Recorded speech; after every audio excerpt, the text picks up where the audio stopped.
हरे कृष्णा। राधे राधे।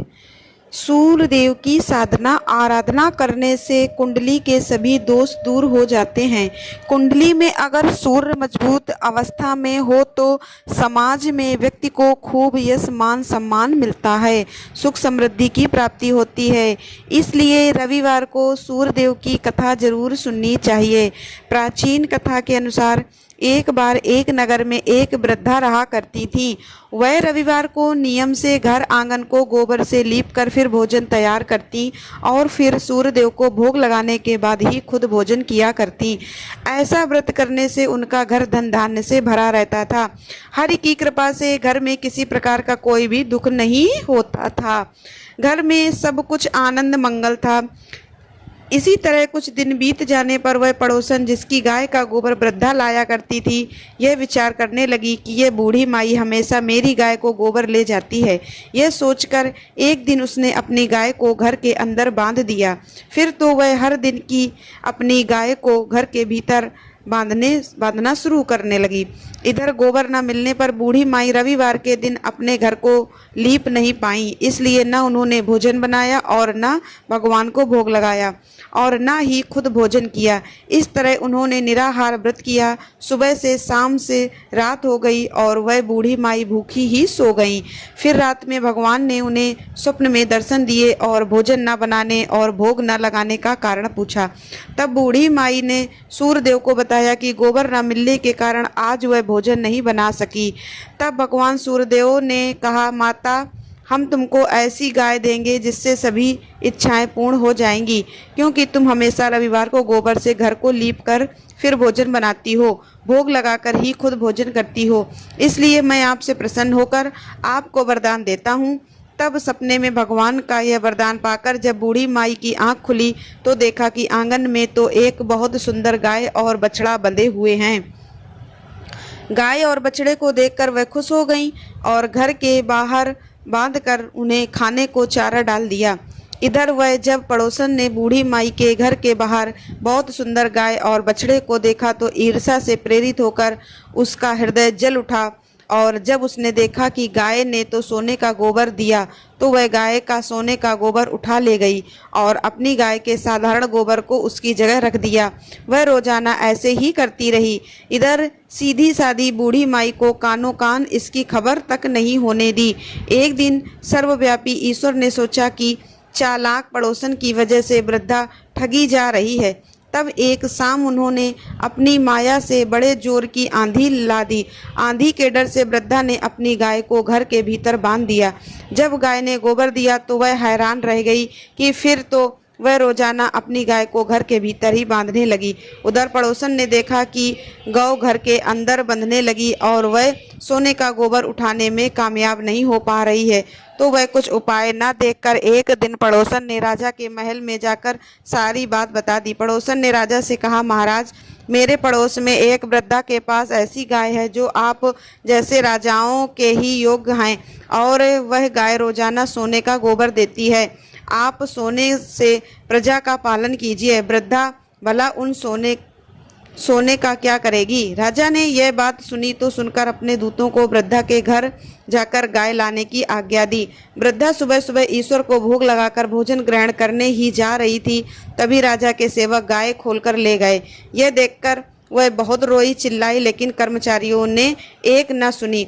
उस दिन फिर वृद्धा गाय के वियोग में भोजन न कर पाई और रात भर रोकर भगवान से गाय को पुनः पाने की प्रार्थना करती रही। वहीं दूसरी ओर राजा गाय को देखकर बहुत प्रसन्न हुआ और सुबह जैसे ही वह उठा तो सारा महल गोबर से भरा दिखाई दिया। राजा यह देखकर घबरा गया। भगवान ने रात में राजा को स्वप्न में कहा, हे राजा, गाय वृद्धा को लौटा देने ही में तुम्हारी भलाई है। रविवार के व्रत से प्रसन्न होकर मैंने उस वृद्धा को यह गाय दी है। सुबह होते ही राजा ने वृद्धा को बुलाकर बहुत सारा धन देकर सम्मान सहित गाय और बछड़ा उसे वापस कर दिया। इसके साथ ही पड़ोसन को बुलाकर उचित दंड भी दिया। ऐसा करने से राजा के महल की गंदगी दूर हो गई और उस दिन राजा ने नगरवासियों को आदेश दिया कि अपनी समस्त कामनाओं की पूर्ति के लिए वे सभी रविवार का व्रत रखा करें। और जब प्रजा ने रविवार का व्रत करना शुरू कर दिया, कथा का श्रवण किया, तो उन सभी के घर में सुख समृद्धि धन के भंडार भर गए। ऐसे हैं रविवार व्रत की महिमा। बोलिए सूर्य नारायण भगवान की जय। श्री आदित्य हृदय इस स्तोत्र हिंदी अनुवाद में। भगवान आदित्य के हृदय स्वरूप इस आदित्य हृदय स्तोत्र का उपदेश सम अगस्त मुनि ने भगवान राम को दिया था और इसी के प्रयोग से श्री रामचंद्र ने रावण का वध करने की शक्ति प्राप्त की। इस स्तोत्र के नित्य तीन पाठ करने से सतवात बाधा शांत हो जाती है, पितृदोष निवारण होता है, सूर्यदेव नारायण की पूर्ण कृपा प्राप्त होती है, आरोग्य मिलता है, आत्मविश्वास में वृद्धि होती है, सरकारी नौकरी या सरकारी कर्मों में फायदा होता है, अटके हुए सभी काम पूरे हो जाते हैं। श्री रामचंद्र भगवान युद्ध से थककर चिंता करते हुए रणभूमि में खड़े हुए थे। इतने में रावण भी युद्ध के लिए उनके सामने आकर खड़ा हो गया। यह देखकर भगवान अगस्त मुनि, जो युद्ध देखने के लिए देवताओं के साथ आए थे, वे मुनि भगवान राम के पास जाकर बोले। मुनि ने कहा, हे सबके हृदय में रमण करने वाले महाबाहु राम, या सनातन रमणी गोपनीय स्तोत्र सुनो। बस इसके जाप से तुम युद्ध में अपने समस्त शत्रुओं पर विजय पाओगे, इसमें संदेह नहीं है। इस गोपनीय स्तोत्र का नाम है आदित्य हृदय स्तोत्र। यह परम पवित्र और शत्रु का विनाश करने वाला है। इसके जाप से सदा विजय प्राप्त होती है। यह नित्य अक्षय और परम कल्याणमयी पूर्ण मंगलों का भी मंगल है। इस स्तोत्र के पाठ से सभी पापों का विनाश होता है। यह चिंता और शोक को मिटाने वाला और आयु को बढ़ाने वाला है। भगवान सूर्य अपनी अनंत किरणों से सुशोभित या नित्य हृदय होने वाले देवता और असुरों से पूजनीय हैं। विश्व नाम से प्रसिद्ध प्रभा का विस्तार करने वाले भास्कर और संसार के स्वामी भुवनेश्वर हैं। हे राम, तुम इन मंत्रों से पूजन करो और संपूर्ण देवता इन्हीं के स्वरूप हैं। यह तेजों की राशि तथा अपनी किरणों से जगत को सत्ता और स्फूर्ति प्रदान करने वाले हैं। इस प्रकार श्री राम ने यह सुनकर सूर्यदेव की पूजा की, जिसमें उन्हें विजय प्राप्त हुई। प्रेम से बोलिए सूर्य नारायण भगवान की जय। दोस्तों, अगर मेरा यह वीडियो आपको अच्छा लगा हो तो प्लीज़ वीडियो को लाइक और चैनल को सब्सक्राइब अवश्य करें। धन्यवाद दोस्तों।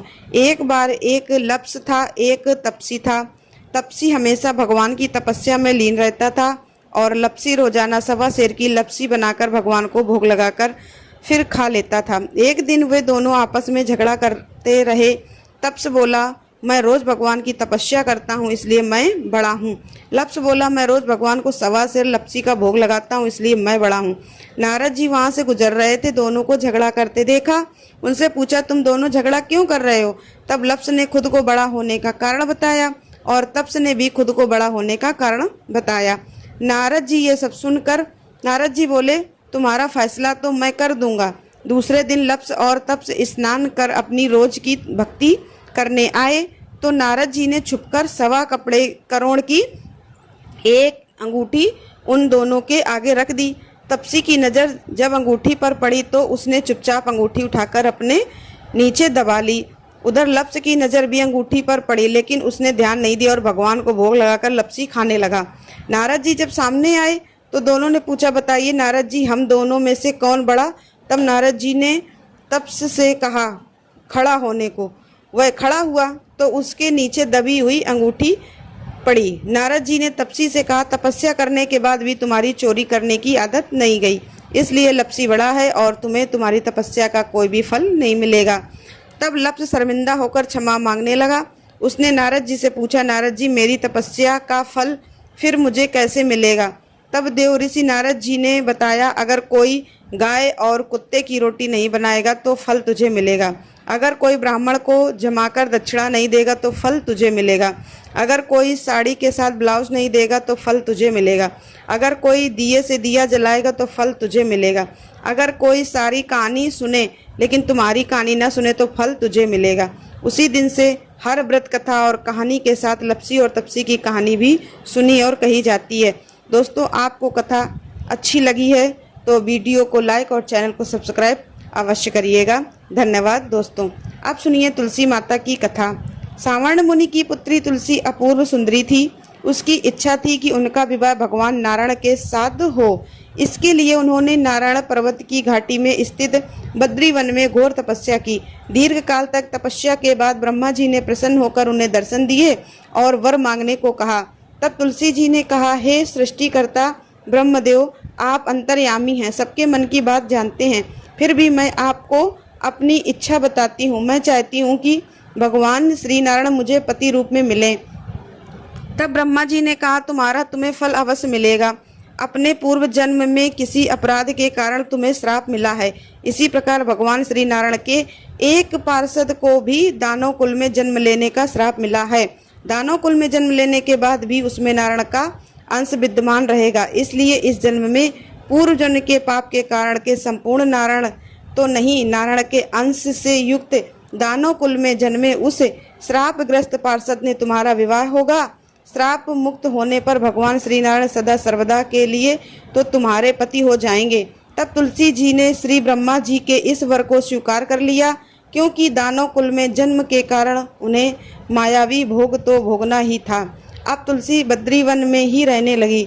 नारायण का यह पार्षद दानव कुल में शंखचूर्ण के नाम से पैदा हुआ। कुछ समय के बाद वह भ्रमण करता हुआ बद्री वन में आया। वहां तुलसी जी को देखते ही वह उन पर मुग्ध हो गया। तुलसी जी के सामने उसने अपने साथ विवाह करने का प्रस्ताव रखा। इतने में श्री ब्रह्मा जी वहां आ गए और तुलसी जी से कहा, तुलसी, शंखचूर्ण को देखो, कैसा इसका स्वरूप है। दानव कुल में जन्म लेने के बाद भी लगता है मानो इसके शरीर में नारायण का वास हो। तुम प्रस्ताव हो सहज स्वीकार कर लो। तुलसी जी को भी लगा कि उनकी तपस्या पूर्ण हुई, उन्हें इच्छित फल मिला। इस प्रकार शंखचूर्ण के साथ उनका गंधर्व विवाह हो गया और वह शंखचूर्ण के साथ उसकी पत्नी बनकर महल में आ गई। शंखचूर्ण ने अपनी परम सुंदरी साध्वी पत्नी तुलसी के साथ बहुत दिनों तक राज्य किया। उसने अपने राज्य का इतना विस्तार कर लिया कि देवलोक तक उसके अधिकार में आ गया। स्वर्ग का सुख भोगने वाले देवताओं की दशा अब दयनीय हो गई। शंखचूर्ण किसी को कष्ट नहीं देता था, पर अधिकार और राज्य छीन जाने से सारे देवता मिलकर श्री ब्रह्मा, विष्णु और शिव जी की सभा में गए तथा अपनी विपत्ति सुनाई।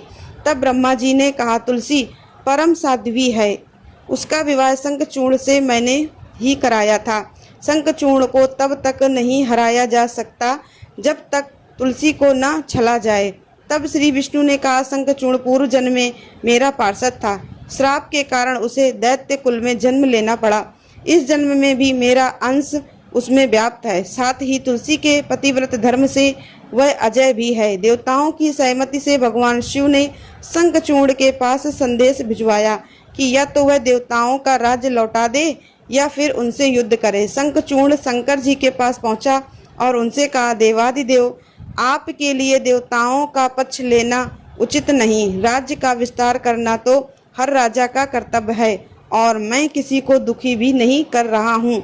आप देवताओं से कहिए कि मेरी प्रजा होकर रहे। मैंने आपका भी कोई अपमान नहीं किया। हमारा युद्ध काल के अधीन है। हम तो केवल निमित्त हैं। संभव है कि भगवान शिव दोनों का पक्ष लेकर मुझसे युद्ध करें। तुम चिंता मत करना, तुम्हारा सती तेज मेरी रक्षा करेगा। और फिर दूसरे ही दिन भगवान शंकर के नेतृत्व में देवताओं ने युद्ध छेड़ दिया। शंखचूर्ण ने भीषण बाण की वर्षा करके उनका वेग रोका। उनके प्रहार से देवता डगमगाने लगे। फिर उसने दानवी शक्ति का प्रयोग करके मायावी युद्ध आरंभ कर दिया। युद्ध स्थल पर वह कभी किसी को दिखाई नहीं देता था, पर उसके अस्त्र शस्त्र प्रहार कर देवताओं को घायल करते थे। देवगण अपने अस्त्र चलाए भी तो किस पर चलाएं, क्योंकि कोई शत्रु सामने था ही नहीं। कई दिनों तक इस तरह भयंकर युद्ध चलता रहा। शंखचूर्ण पराजित नहीं हुआ। तब भगवान शिव ने श्री विष्णु से कहा, हे हरि, कुछ उपाय करो, अन्यथा मेरा तो सारा यश मिट्टी में मिल जाएगा। भगवान श्री विष्णु ने सोचा, बल से तो शंखचूर्ण को हराया नहीं जा सकता, इसलिए अब छल का सहारा लेना पड़ेगा। उन्होंने तुरंत अपना स्वरूप शंखचूर्ण जैसा बनाया और अस्त्र शस्त्र सुसज्जित होकर वे महल में तुलसी जी के पास आए और बोले, पी, मैं युद्ध जीत गया। सारे देवता भगवान शंकर समेत हार गए। इस खुशी में जाओ, मैं तुम्हें अंग से लगा लूं। पति को प्रत्यक्ष खड़ा देख और विजय का समाचार सुनकर वह दौड़कर मायावी शंखचूड़ के गले में लिपट गई। इस प्रकार पति पत्नी दोनों ने आलिंगन होकर खूब आनंद मनाया। इधर पराये पुरुष के साथ इस प्रकार के व्यवहार से तुलसी का सती तेज नष्ट हो गया। उनका सती तेज जो शंखचूड़ की कवच के रूप में रक्षा कर रहा था, वह कवच नष्ट हो गया। अब युद्ध के मैदान में इधर शंखचूड़ आसक्त हो गया और यह जानते ही भगवान शंकर ने अपने त्रिशूल से उस पर प्रहार कर दिया। त्रिशूल के लगते ही शंखचूड़ जलकर भस्म हो गया। शंखचूड़ के मरने को जानकर अब श्री विष्णु अपने असली स्वरूप में आ गए। सामने अपने पति शंखचूड़ के स्थान पर भगवान विष्णु को खड़ा देखकर तुलसी बहुत आश्चर्यचकित हुई। अब उन्हें पता लग गया कि स्वयं नारायण ने उनके साथ छल किया। तब क्रोध में आकर उन्होंने श्राप दिया कि एक सती स्त्री का सित्व भंग करने के अपराध में आप हृदयहीन पत्थर हो जाओ। तब भगवान श्री विष्णु ने तुलसी जी के श्राप को सिरोद्धार करते हुए कहा, देवी तुम्हारे और शंखचूड़ के कल्याण के लिए ही मुझे ऐसा करना पड़ा। तुम दोनों को श्राप मुक्त करना था। तुम भी अब और शरीर त्याग कर तुलसी बिरुवा के रूप में जन्म लोगी और मेरी पूजा तुलसी दल से ही होगी। मैं शालिग्राम पत्थर बनूंगा। मेरे शीश पर तुम सदैव आदर से विराजमान होगी। तुम्हारे पति की हड्डियों के चूर्ण से शंख की उत्पत्ति होगी। उस शंख की ध्वनि से देवताओं और मेरी पूजा आराधना होगी और जहाँ शंख ध्वनि होगी वहाँ सदैव मैं मंगलमय विराजमान रहूंगा। तुमने पूर्व जन्म में बद्री वन में मुझे पाने के लिए बड़ी तपस्या की थी। अब अगले जन्म में मैं नारायण प्रस्तर के रूप में बद्री धामनाथ वन में स्थापित होऊंगा और मेरी पूजा अर्चना फल फूल से न होकर तुम्हारे तुलसी दल से होगी। मेरे शीश पर विराजमान होकर तुम मुझसे भी ऊंचा पद प्राप्त करोगी और मेरा भोग भी तुम्हारे बिना स्वीकार नहीं होगा। प्रेम से बोलिए तुलसी माता की जय। श्री भगवान विष्णु भगवान की जय। दोस्तों, अगर वीडियो अच्छी लगी हो तो प्लीज़ वीडियो को लाइक और चैनल को सब्सक्राइब अवश्य करिएगा। धन्यवाद दोस्तों। अब सुनिए तुलसी जी की आरती। जय तुलसी माता सब जग की सुखदाता। ओम जय तुलसी माता मैया जय तुलसी माता। सब जन की सुखदाता सब जन की सुखदाता। सब युगों के ऊपर सब लोगों के ऊपर मुझसे रक्षा कर भावे का चैन मुझे। चैन से माता है श्याम सन ली है माता। ओम जय लक्ष्मी माता मैया जय। ओम जय तुलसी माता। विष्णु का प्यारे प्रिया जो तुमको सेवे विष्णु मैया तुमको सेवे विष्णु। प्रिया जो तुमको शिवीवर प्रिया जो तुमको शिवीर सोनार तेरे जाता। जय जय तुलसी माता सब जग की सुखदाता। ओम जय तुलसी माता।